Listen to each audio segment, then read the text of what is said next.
I'm Drew from Aenly, Hey, what's up? I'm Manny. and you're tuning into Network 317. Podcast. Woo-wee.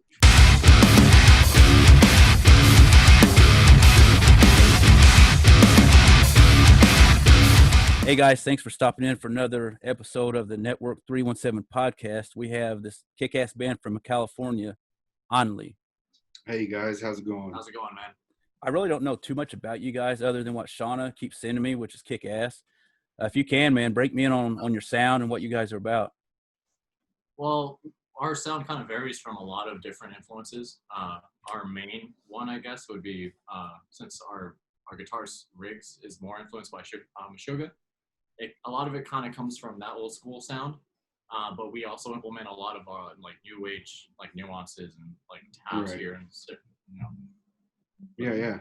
It's as far as like inspiration or like the vibe. Yeah, like we're inspired by like Meshuggah or whatnot, and there's just like what flows out through, just out of creation of what we just love to do. So it just we have an idea. We have our inspirations, but our ideas and what we just play musically and what we love to do is what just comes out. And it's also Right. cool because so Riggs has his own influences, I have mine, Manny has his, and we all kind of Right. mesh them together, and that's kind of what the sound comes Yeah. out to be. And every time someone asks us who do we or what genre do we think we fall in, we're not even sure how to Yeah, categorize like- it because Yeah, I stopped asking that question years ago, man, because it's like rock and roll or metal. I mean, Yeah. music to me. It's just metal. I stopped asking that Metal. question years ago. It's like, hey, what do you guys sound like? And it's like, whatever. We want to sound like Aenly, that's it, it's our Yeah. sound. We're not trying if you got to sound pinpoint like, like, oh, who do you sound like? That would be kind of, I don't know. yeah, I feel like We just want to be our own sound, us, like not sure. Like if you want to categorize us with musicians that we love, like as far as, oh, you guys kick ass, you guys sound like so and so, like that's a awesome for huge us, compliment to us, like that's great. Yeah. We don't set out to be like, oh, we want to sound like so and so or so and so, it's just we do want to feel like it's Aenly. Yeah. Well, I tell you what, man, when I open the email, how I usually go about getting bands is I get tons and tons of emails a day. And like Shauna's always read hers, but I always scan through emails, and then I seen the name and I couldn't really pronounce the name. I didn't know if it's Aenly, Right. anal. Hell, I didn't know. I mean, I kept trying to pronounce it, and I got with her. I'm like, hey, tell me how to pronounce this. Like, and I went and watched a couple of your interviews, and I think I was listening to one, and he pronounced it wrong, and then a little bit into the interview, one of you said the band name. I was like, okay, I got it now. Yeah. Yeah, it's a little bit of a tongue twister. Yeah. Who came up with that name? Actually, the band actually was the whole idea from our guitarist Riggs. He kind of had a lapse, and he ended up becoming sober. And the next day, he had a dream that he was playing music, and this is what it came out to be. Right. And Oh, nice. with all of us. Yeah. Just turned a big dark spot, big negative in his life into something positive because he was going through a lot of crap, Sure. He said, to hell with all that. I got something greater to live for, and I'm going to create. And We were actually in a band together before Aenly. When Aenly was created, it was an idea, and then just like things just escalated with him, and he's like, to hell with this. I'm getting this shit going. I need to express myself, and it's exactly what he did. Yeah. He created this, and he, we found Andrew, and when we were in the other band, him and Andrew had started getting shit going, like, hey, this is what we're doing, and it was just like, shit, this is amazing. And then after a while, We got Art back in. Well, Art, it's a long story. It's crazy, but really the idea, back to your question, the idea of how like the band got started is like Riggs is in the situation and he felt like only him, only really means only, you know, so only he could get him to pull him outside out of any shitty situation. And shit, I'm the same way. That's cool. That's cool. I like that. Yeah, you know, no one gives a shit about your problems, essentially. You're right. You're right. Only you can solve that. Only you can. Power to, like, you know, say that's enough. Yeah, I need to do you could about it. have an outlet. You know, I have my brother here. I could come to him and say, bro, this is the shit that's going down in my life, and just talk to him about it. But really, that's all that he can do is just be that open ear, and it's up to me and only me to get myself out of that situation. And that gravitates towards everybody. Yeah, everybody, and it's just like, yeah, you're right. People gravitate to that, you know. You know, I use that same thing, man. You know, I've got 4 kids, and one of them's 19, and I have a 23-year-old, and I told them the same thing. It's like, listen, if you want to go anywhere in life, you got to pull your own ass. Like, Yeah, you know, don't be down because of a girl or a dude. You know, because you're not guaranteed to wake up tomorrow. You know, worry about today and get your ass straight. You know, take your ass and walk. You know, because no one's going to hold your hand. And I told them, I'm not going to be here to hold your hand forever. Right. You know, and you're right, man. The only person that can pull your ass out of it is yourself. I learned that very early on, and shit, I've been that way, you know, since before I was an adult, let's say, you know. Yeah. I've been taking care of myself for a long time. I don't ask for help. It's only me. I have a family. That's I take right. care of my family. You know, I make sure they're fucking set to go. I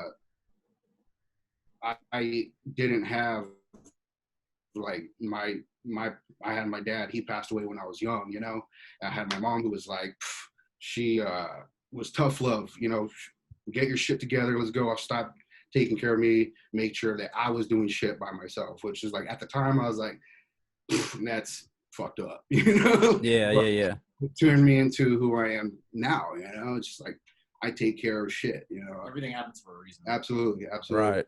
Well, you know what, man? I think it's funny we're getting on these subjects, but it's cool. But I feel if like kids these days, man, they feel like they're owed something. You know what I'm saying? And like you said, your mom, you know, with your mom, dude, my mom's the same way. You know, she raised 3 of us by herself. And I'm gonna tell you something right now, dude. You get your shit together, get the hell out of my house, and it happened a couple of times. That was exactly it. I grew up I have a twin brother, and I have a younger sister that we grew up together, and that was it. You know, it was just like, if you don't get your shit straight, peace. There's a door. Right. You know, like. Right. It's like tough love, man. Tough love, and I said, all right then, peace. Yeah. Oh, you pull that tough love shit on kids nowadays. You know, CPS and everyone else. The state wants to come down on you. It's like, hey, man, let me tell you something. My mom whooped my ass with the broomstick. Like, come on now, where were you at when she was whooping my ass? Exactly. Yeah, exactly. You know, talk about tough love. Come on now. You spank your kid on the ass now in Walmart, and you got all these old ladies looking at you like, and I'm like, yeah, that's my daughter. That's my son. Yeah. Everyone has the need to pull out their phones and record shit. Oh yeah. Oh, dude, they would hate to do it to me, man. I'd give them something to look at. I was like, hey, take that shit on, man. But I tell you what, man. All this COVID shit, and I'm sure you've been asked this a million times. You know, has it put a hamper on you guys? I mean, you guys have like campaigns for your fans. How are you guys staying busy, or trying to get your content out there? Like as far as like COVID, it's a shitty situation. Yeah. In general, all in all, shitty situation. How it came about, you know, that's a whole other episode. But who knows? You know, yeah, exactly. They come from a cat, dog, bat, worms, catfish. It sucks regardless, no matter which way you look at it. It's just shitty situation. Yeah, and it's here and it's real. Yeah, for us as a band, like when shit first started going down, it was just like, all right, you know, like unsure to like, holy shit, to what the hell is happening, to like, we weren't practicing for shit, a month and a half, almost 2 months. And it was shitty for us. And then it's like, we just recently started getting back into like practicing and whatnot. It's like even getting together back here where we all kind of congregate for music. Like this is a doom room that we call it, and this is where we make up the tracks and like record the tracks and stuff like that. But you know, I don't know. We've try to distance ourselves as much as possible just to kind of stay out of the way. Yeah. Sure. But as far as letting it like put a damper on things, at first we kind of had to take it as it was, but now that we're more, like we're more avidly trying to get music out and trying to get our stuff more solidified for the songs that we do have. The beautiful thing is now is like it's the digital age, like we could get music out without being out there, like we've been banned for like a year and a half. Yeah, a year and a half. And we got music out there, which is great. People are gravitating to it. People love it. And it's for our fans. It's like we can't thank them enough for like responding and actually giving us feedback what we do. And it's just like so gratifying, the work that we put into everything, they're responding to it and gravitating towards it. It's great, Right. But I mean, we want to, more than anybody else in the world right now, get out there and play, and everybody in the world right now. We want to get out there just so bad. We're still avidly looking for places to see if whatever situation pops off. We have plans, so once it does, we'll be ready. We'll be ready. That's cool. Hey, let's talk about some of your songs, man. The video from Up in Smoke. Maybe I'm just dead, or I imagine it in my head. Either way, I want out of this maze. I'm the one who made this bed. The smoke is all surrounding. It's like I'm barely breathing. Another city burned. I think I'm waiting my turn for this horrid thing to end. That one was both a personal level, because I write most of the material. It was both a personal thing and kind of pertaining to what was going on in the world at the time, and still is. All the chaos going around, you don't know exactly where to look for like the right answer. It's just like a lot of fucking chaos, and just to try to like deal with it. It's like going through it is one thing, but it's all about how you come out of it. So sure. I guess that's kind of the basic message for that song. Yeah. What about LAPD? We are the shadows in the light. Our eyes no longer through my spine. We must do something different if we are to make this right. Make this right.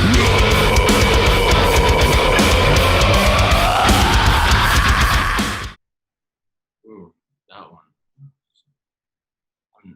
I dove into that one a while. We've been practicing it, but actually going into the meeting a bit. LAPD, it stands for Let All Past Die. So we kind of made that an acronym on purpose, because at the time it was, kind of relevant. So if someone saw LAPD, they're like, oh, well, is that a cop song? What is that? And they hear it and they're like, oh shit, it's or the original Korn band. Yeah, see, exactly. Yeah. But that one's more pertaining to like letting anything that you've had in your life that's been holding you back, just try to move past it, let it go, because it's not going to help you in the end, And it kind of goes with the title. It's like letting everything go, like let all past die. So yeah, I think that. Right on. Got a couple more, man. No, that pretty much sums it up. All right. Right on. All I Can.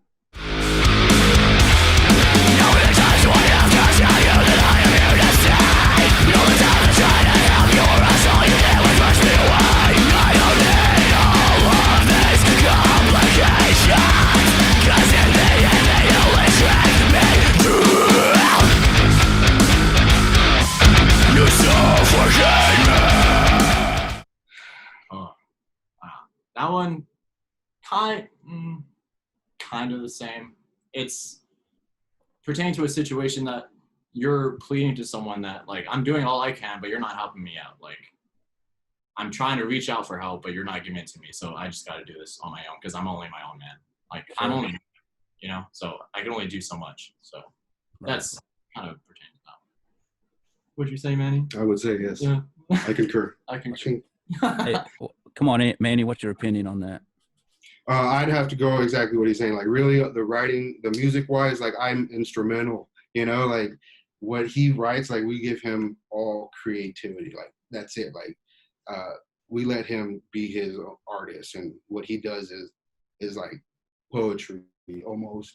The way he phrases what he's, you know, saying. It was a big thing for me in high school. Like Yeah. I was always really good at English class because I would write on like just, you know, nonstop, and I was really good at poetry for some reason. I was always, you know, kind of taken by it.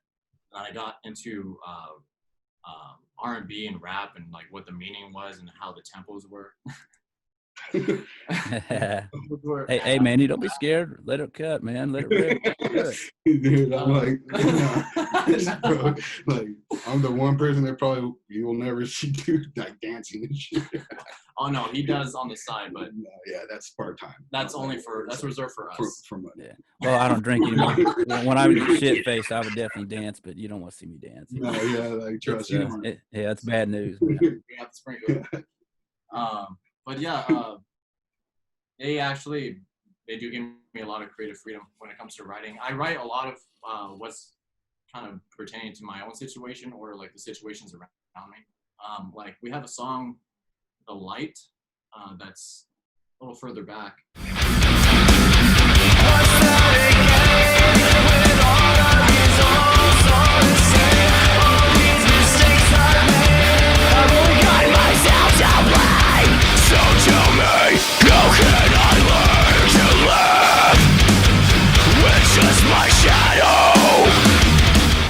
Yeah, that one is actually based off of our guitarist. The lyrics are pertaining to the struggle he's had, like trying to get out of his own situation, and you know, just overcoming it in the way he did. And so, yeah, that's how I write. I just kind of go along with how I feel and what is going on in the world. All right, Your Prison.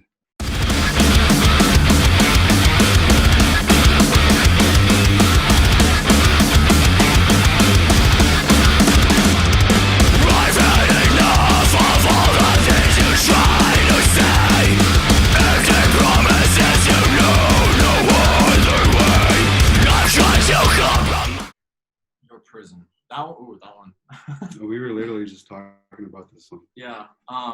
That one actually was based off of someone that kind of not they didn't do us wrong necessarily. It just there was a lot of things that didn't work out pertaining to that person, and it kind of led to a more animosity type of feel.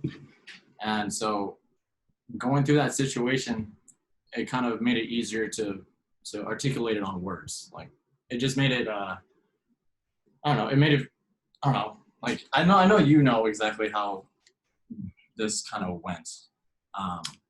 Yeah, well,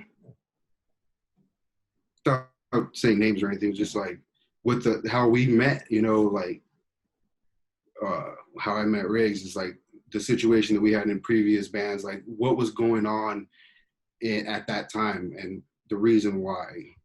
Kind of we started focusing. We really started focusing on things. It's just like the dedication, the drive. It was one-sided, you know, with certain members or just people in general putting in everything without getting that in return. And right. when you're trying to move forward and want to do something great, there's that wall there. So it's like we're stuck in your prison, you know, like we can't get out, like because you know we're giving everything we got and we're getting nothing back, you know. So it's just like makes sense. Yeah. See, I wrote the song. He articulated better than I could have said it. Yeah, it was deep, but it's like in a way, it's like the way it happened. I couldn't be happy, like not happier because I loved what we were doing. You know, the style of music, it's like night and day compared to Aenly. It's totally different genre. It's more like the punkier, like alternative rock side, you know, and Aenly's just straight brutal heavy metal, you know. Yeah.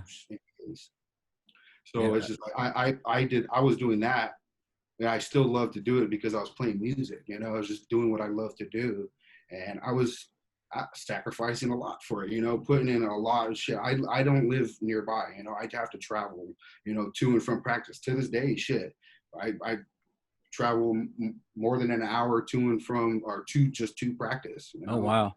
Yeah. One day of 3-hour practice is a whole day taken away from being away from home, you know. And that's not just now. That was then, you know. That was multiple times a week away from my family, you know, doing things that I had to take care of, and I was putting in everything, you know, do what I can to make it happen. Let's go, you know. And that it wasn't just me; it was other members, and we got, you know, nothing. But it just led into Aenly and what we're doing now, you know. And shit. Right, We all have that drive, like from me, Art, you, Connor, and everybody. Like we all have that. We need to do better. Yeah, Type of mentality. it's like shit. He's saying like you gotta let the past die, you know, like don't dread on that shit. We've all had fucked up situations. The fucked up shit happens all the time. Shit, you don't know what's going on in someone else's head. You know, whatever they're going through, that's their own issues. Like if they choose not to share that with us, whatever. But when you have a group of people, you know, like you're in a band, you're like married to these guys, and you have to have communication. And you know, when we can communicate all we want, but we really don't know what's inside each other's heads, you know. So it's like it's important to purvey what your intentions are, you know. Make yourself a better artist. Yeah, make yourself a better artist. Right. What got you playing bass, Manny? What turned you on to bass, man? Like what made you want to get in a band and play music and have all these naked women chase you guys around? Yeah, I mean, that just, you said it. I just wanted a bunch of naked women chasing me around, you know, because everybody knows bassists get the women. Hey, maybe I might try playing. No, to be honest with you, I was really young. I knew I wanted to play music. My mom, she's a metalhead. I went to my first backyard party when I was like 12, you know, a local band was playing, and shit, I was like, let's go. It was like my neighbor's band, and they're like, we're playing the show, and I'm like, fuck yeah. And I was like, well, I'm taking you, let's go. And she took us to the party, and fucking we rocked the fuck out. So it's just like, I seen this at young, and she took me, my very first concert she took me, it was Black Crowes. I was like 5 years old. Oh, wow. Yeah, and we were sitting at right here, Glen Helen.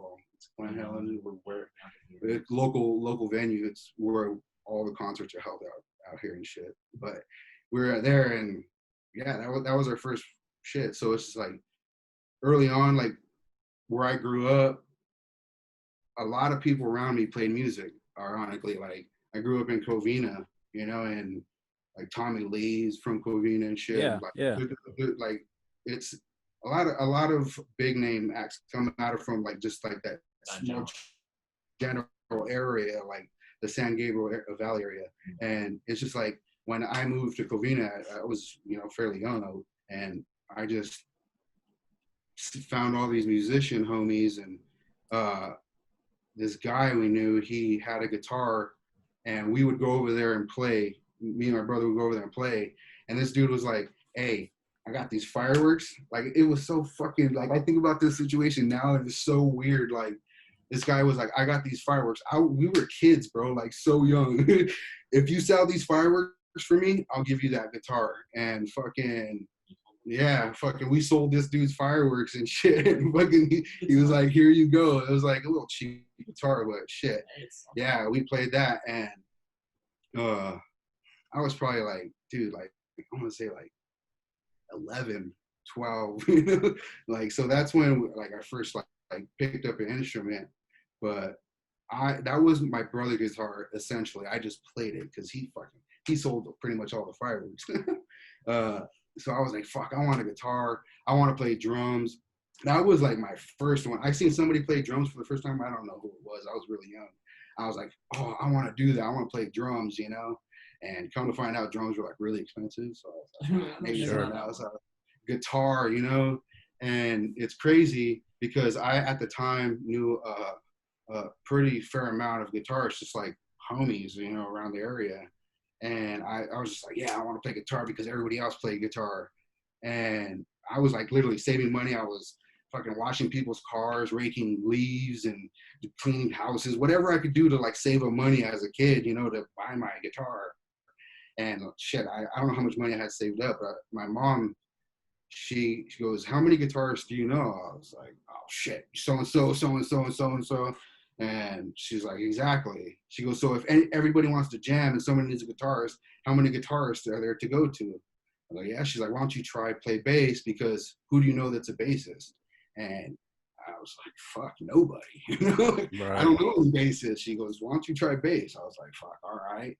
So I saved up my money and I bought a little combo kit from local music shop, Guards Music, and I was 12. I just turned 12 years old, and I picked it up, played it all night that night, and literally I didn't put it down. I've been playing since Oh shit! Right on. Yeah, over 20 years now, and it's just been there for me. You know, like it's crazy. Like music, I don't consider myself a great musician. I just like love to play bass. It's crazy that it fell into my lap because my mom just suggested it and I just took it and ran with it. But it fell into my lap and like I was like, holy shit, I can't believe this like instrument's fucking amazing. People are like, bass, like it's a piece of shit. Like not a piece of shit, but it's like not important or whatever. And I just took it and I was like, I'm just gonna like play this thing. And I didn't take lessons.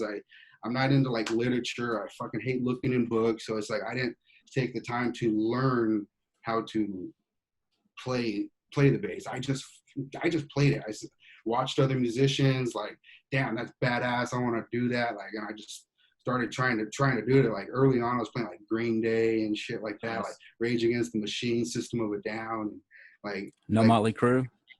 Come on, nah, now. Hey man, listen. You mentioned Tommy Lee. Like, well, no, like. It's like I grew up listening to all that shit, all that hair metal, like Metallica, like all that shit is like what I grew up listening to. And then when I moved to Covina, it's I met some heads and they introduced me to like Slipknot, no, not even Slipknot, like Korn and Static X and all these like new metal bands. And it's crazy. We were at a Korn show and we were at the Whiskey A Go-Go and we were in the parking lot and someone handed us a cassette tape and it was Slipknot's demo fucking album, like demo tape. And we're like fucking all these clown fucking dudes on this shit. Now, like, hey, is that the first release that they actually came out with on Roadrunner, or is it something before that? Because see, when their first CD come out, Roadrunner was sending us. That's actually when you actually got real press kits. They sent us their first release, national release, I guess. And when I met up with Joey Jordan at Ozfest, I said, "Hey man, sign this." And he was like, "Where did you get this at?" I don't even think he knew that they were releasing that, and it was actually their full length, but it was in the demo version. Mm-hmm. So if you have something before that, dude, how much do you want for it? You know what? I don't know where that cassette is. I wish I knew, wow. But no. Early on, like I was probably like, I want to say 13, 14. Like started getting into like heavier, like new metal, like heavy ass shit, like System. I keep on when I say System of a Down, but Slipknot really fucking like just opened up that like fucking heavy, like in your face kind of shit. And I just started going from there, just like, what the fuck is this? And just like now it's like there's so much shit out there. It's endless of just sick ass music, heavy shit, left and right, it's all over the place. But I seen shit and I was just like, I want to learn how to do that. And I just watched and I was like, I'm going to try this shit. I play a lot of like slap when I'm not, playing in a band or whatever. It's like, I'll play funky shit, jazz shit. Sure. Like I'm all for it, like just to jam and groove, and that's what I've done for 20 years. The past 8 years maybe is when I've been really playing in a band. The first 15 years or so, it's been all just me, just grooving. I mean, I've played in bands and little small shit going on here and there, but it's never been anything as serious as this. So it's just like, I played for the love of the music, and only now to like today is what's came out of it. I just love to do this, and it's been like that ever since I started playing bass. Like I just want to play bass. I don't give it. You know, I just want to do it. Right. And I just like only just like everything that I've been listening to this whole time, what just drove me to like want to do like sick ass shit. It's like this is what we're doing now. It's like fuck yeah, like everything that I've been working for like all these years in my room. It's like fuck yeah, I get to like express it now. Your mom screaming and bitching at you to turn it down? Like I said, I've been on my own since I was just a kid. So I think I was 15 actually. Yeah, bro, I was 17. Woo, yeah. Hey, what about you, Andrew? Man, what got you into singing, screaming? Well, I didn't get into screaming until about high school, actually. But I started singing in 6th grade, and it was an elective that I didn't know I had to have, but it was choir at the time. And so I started learning, the types of vocal ranges like baritone, all that, tenors. So I started doing that, and growing up, I would listen to a lot of like classical music, I guess. And then it gravitated more towards alternative when I heard Daredevil's album for the first time. Right. And that was pretty heavy. And I'm all about superheroes. I love superheroes. I don't know why I'm a nerd like that. Also, I love your pop, all your pop guys in the back. Oh, dude, yeah. That's not really a backdrop. It's just I have a room set up downstairs that has all my music memorabilia. So I have to set up here until I get that done down there. And I love all of those. Those are awesome. Oh yeah. I don't have any certain ones. A lot of people, they go for like full collections and shit. I just go for like the musicians or the like my wife, she's into horror movies, so she collects all of them. And there's a music store in Indianapolis, and it's a local shop. We could of course order them online, but we go local. And dude, that guy gets every fucking kind of Funko Pop you want, man. I mean, he gets the hard to find shit. He doesn't jack it up. So we were actually in vacation in Florida, and I'd been wanting to find the Motley Crue, the full set though, without him trying to fucking rape you on the price. And we were on this boardwalk down by Clearwater, and we turned the corner and seen a little like memorabilia shop, and walked in there, and dude like had them for like $50, like the whole set, $50. Like, So I jumped on it, and my kids actually started out to collecting them. So we'd grab one here, one there for them, and then I started seeing all the ones that I like. So I was like, fuck it, might as start well. collecting them. Yeah. But yeah, so I started going to alternative music in middle school, and then I met this guy who listened to death metal when I was in 8th grade, and that completely like opened up my ear for like music like that. And so in high school, I wanted to try to emulate that. And one of my favorite bands at the time was Parkway Drive from Australia. Oh yeah. Man, I try to emulate that sound like in my house, and I can tell you, all my neighbors would probably hate me. They do not like me because there'll be times where they feel like someone's dying in the next house because I'm screaming my lungs out. And at first, I would just go home after school. When no one would be home, I'd hook up my iPod and shuffle. And then I would just play music out on my stereo and just try to emulate and try to go. And at first, I couldn't do it because I would get headaches and just my voice wasn't there. But over the years, I kept trying and became what it was now. And after learning how to scream, I wanted to learn how to sing also. So I listened to a lot more of R&B and try to emulate the tone and like the fluxes in the voice and how to control it. And I even took vocal lessons actually from the lead singer of Veil of Maya, Lucas Magyar. We had 3 vocal lessons about a month ago, and it's really been helpful. And I could see a definite change in my clean vocals already. So that's kind of how I got into it. It's more or less. I don't know, like being in a band, I never really thought of being in a band, except in high school. I tried to do it with a group, and nothing really panned out. All false promises. But ended up finding these guys through an app, which was weird. Tinder. Yeah, it's like a Tinder app for for musicians. It's called Vamper, and We vamped the shit out of him. yeah, oh yeah, catfish.